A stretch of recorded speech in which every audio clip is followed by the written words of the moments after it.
Ciao ragazzi, benvenuti in questo nuovo video. Oggi faccio finalmente il video che aspettavate, in cui vi descrivo che cosa mi è successo, cosa è successo alla mia Dacia Sandero negli ultimi giorni. Allora, quello che è successo, voi avete visto la mia macchina sul carattrezzi, e è successo questo. In sostanza, prima di Natale dovevo fare un viaggio di 4 ore e mi è morta la batteria. E a scanso di equivoci sono andato alla Dacia e gli ho fatto controllare la batteria, se fosse un problema che avevo lasciato io magari luce accese, cosa che non è stato, o se fosse un problema proprio della macchina.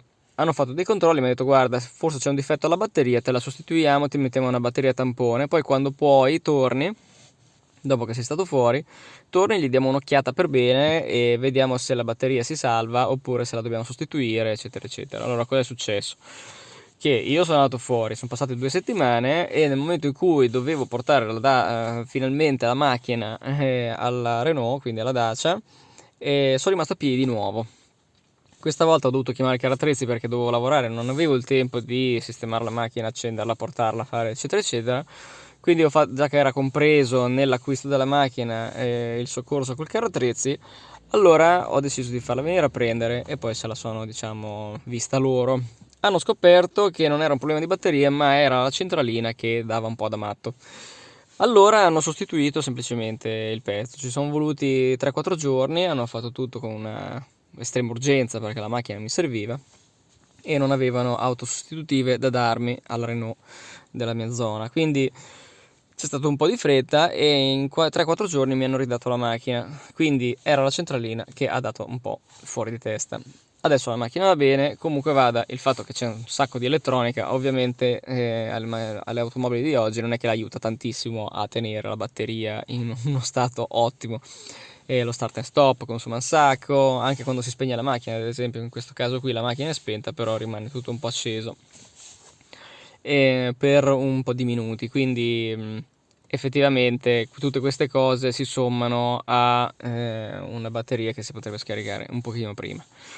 E non mi sento di dire che ha avuto un difetto clamoroso perché ragazzi, le macchine con i difetti succede, può capitare, Audi, Mercedes che sia, possono tranquillamente avere dei problemi costantemente, quindi tante volte ho visto macchine di lusso sul ciglio della strada perché tanto si rimane a piedi pure con quelle, quindi c'è poco da fare. E Dacia rimane comunque un buon compromesso per me, per quanto mi riguarda. Poi voi, chi vede questo video, insomma, sceglierà da sé. Io la ricomprerei nonostante il difetto che ha avuto. E vi ricordo il difetto precedente che aveva avuto la leva del cambio che si rimaneva incastrata di lato, che mi hanno sistemato in breve tempo. In realtà ci è voluto un po' di tempo per far arrivare il pezzo, perché sappiamo che oggi i pezzi di ricambio arrivano con un po' di ritardo, ci vuole un sacco. Però una volta che è arrivato me l'ha ridata praticamente in giornata ed era il cavo del cambio, non era il cambio in sé, perché quello sarebbe stato un problema grave. C'è praticamente qui sotto il cambio è attaccato a una corda in sostanza d'acciaio che muove il meccanismo del cambio.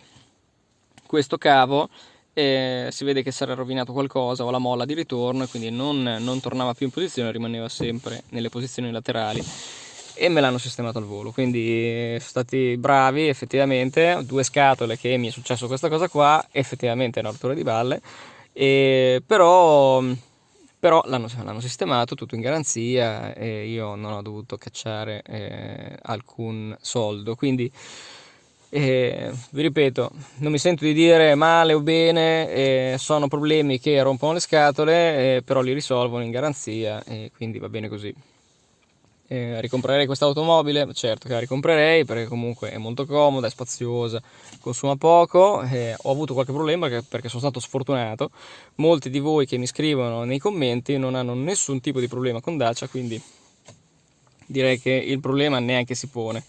Qualche difettuccio ogni tanto potrebbe venire fuori, ma viene fuori su Dacia Sandero e viene fuori anche su Audi A3, e quindi il problema, diciamo, è relativo. Quindi ragazzi, un po' la sostanza di questo video era questo: vi volevo aggiornare su i difetti che ho riscontrato in questi 11 mesi di vita dell'automobile.